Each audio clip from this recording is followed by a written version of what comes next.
I installed a new sleep recording app. When I checked the footage, I was horrified. About a month ago, I downloaded a sleep tracker, expecting it to be a completely normal app to help me sleep better. It had a perfect 5 stars with a lot of reviews, which I thought was a bit suspicious, but I downloaded it anyway. I now wish I'd actually read what the review said before downloading it. I never would have pressed download. I set it up that night by putting the phone next to my pillow and pressing the bedtime button. After that, you were supposed to set an alarm, turn off your phone, and go to bed. And in the morning should get an overview of how you slept. It showed you how long you snored, how long it took you to fall asleep, all of the basic things.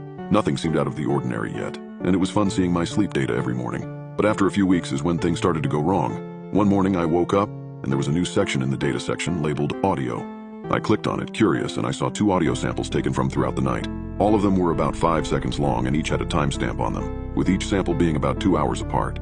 A little bit after this, about a week, someone had broken into our neighbor's house and robbed him, which shook up my parents pretty badly. My dad ended up going out and buying a bunch of those security cameras that you connect to with an app and can see through them on your phone. I thought this would make us feel safer, but this was the start of my worst nightmare. Then something really strange happened. It was maybe 2 weeks later when I woke up and checked the app. There was now a 4th section labeled Photos. This seemed odd to me as I didn't know what photos it would have taken, seeing as my phone was off and under my pillow. I clicked on it and it was photos from the security cameras. It never asked me to update the app's permissions, and I hadn't even updated the app in about a week. I clicked through the photos and everything was normal, at least for now. I should have known something about this was deeply wrong. It was like the app knew that we had installed security cameras. Again, however, I brushed it off and everything was fine, everything was normal. Until this morning. I woke up earlier than normal. I felt oddly tired despite a full night's rest, but I chalked it up to the missing hour of sleep. I decided to stay up, seeing as I wasn't doing anything that day, and checked the app. I immediately noticed something was wrong. On my data graph, it said that I hadn't snored at all throughout the night. I figured it must have been a microphone error and moved on to the audio section. Instead of the usual 2-hour interval, these ones were only 5 minutes apart. I clicked on the first one. Nothing. No noise came through in the video. Not a breath, not a movement. It was dead silent.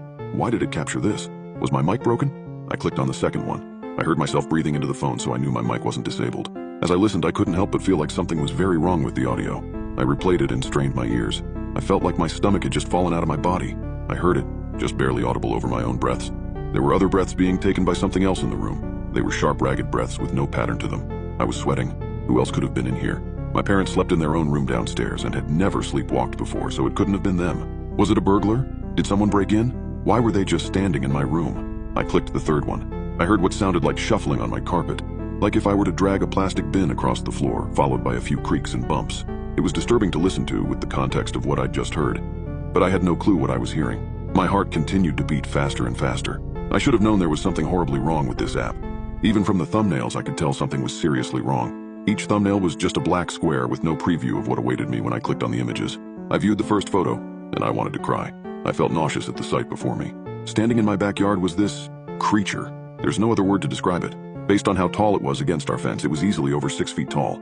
It was skeletally thin, but no bones pushed through its taut skin. No elbows, no knees, no ribcage, no spine, nothing. It was completely smooth.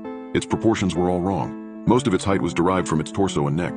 The midriff of the thing was impossibly long, with a neck twice the length of a human. Its arms stretched down to its knees with spindly fingers that reached to its calves. The worst part about it was its face, or lack of one. It had no facial features, not even eye sockets or a mouth. It looked like someone took a mannequin head and stretched skin around it. It stood upright, seemingly reaching toward the front door. I clicked to the kitchen. The front door was wide open, which should have been impossible. My dad locks and deadbolts the front door every night, so there was no way the thing could have opened it.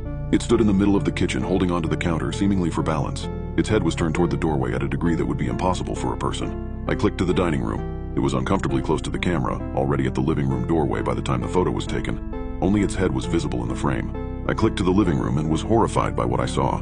My living room is a relatively tight squeeze, with the couch and TV on opposite ends of the room, with a coffee table taking up most of the space in between. The thing was splayed out like a spider, crawling across the couch, its grotesque arms reaching towards the arm of the couch. Its knees were bent the wrong way, not to the point that they looked backwards, but far more than should be attainable by a human. I held my breath as I knew what the next cam was. I clicked to my parents' room. I let out a long sigh of relief when I saw that everything was normal there. My mom and dad peacefully sleeping, no creature visible in frame. I lingered there, happy to see a normal photo in this nightmare. I clicked to the stairs, and any sense of joy I had was torn away. It was still positioned like it was on the couch, crawling up the stairs, about halfway there in the photo. Its arms now looked like its knees, bent the opposite direction at the elbow, or at least where its elbow would be. I felt lightheaded as I realized where it was going. I clicked to the upstairs hallway. The upstairs has a lower ceiling than the downstairs, not even being 6 feet up. The thing was bent at an ungodly angle and looked like someone snapped it in half. It was grasping toward my doorknob, and I felt a knot in my chest. My mind flashed back to that horrible breathing at my bed. How was that even possible? This thing had no face. How was it breathing? I then remembered that third sample, the creaking, the sound of something sliding on carpet and the creaking of the bed. The sound of this thing bending and twisting onto the floor and dragging itself under my bed, where it probably was right now. I felt sick. I sat there huddled in my blanket. I was like a little kid, scared of the boogeyman under the bed and hiding under my covers. But this wasn't an irrational little kid fear. I had 6 photos and 2 audio samples proving that this was a very real fear. I was breathing heavily and felt like I was going to pass out. Was it there? What should I do? I decided that laying there was the wrong choice. I built up my courage, mustering all the strength left in my fear-ridden body. Clenching my eyes, I took a breath and bolted toward my door. Nothing happened.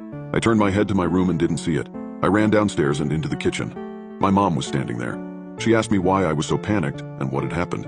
I explained the audio and photos and even showed her a few to prove that I wasn't bullshitting. She thought I was pulling some sort of prank and checked the cameras herself. I saw her look of mild amusement vanish and her face turn white. I explained how I had downloaded the app and the random unexplained features and how I felt drained this morning and looked through everything. She grabbed her keys, phone, and wallet before we got into the car. As we drove, she called my dad and explained what was happening, and he, of course, didn't believe her. She told him to check the cameras and to meet her at the hotel near our house before hanging up. As we passed the house, I could have sworn I saw its fleshy hand pressed against the window of our front door.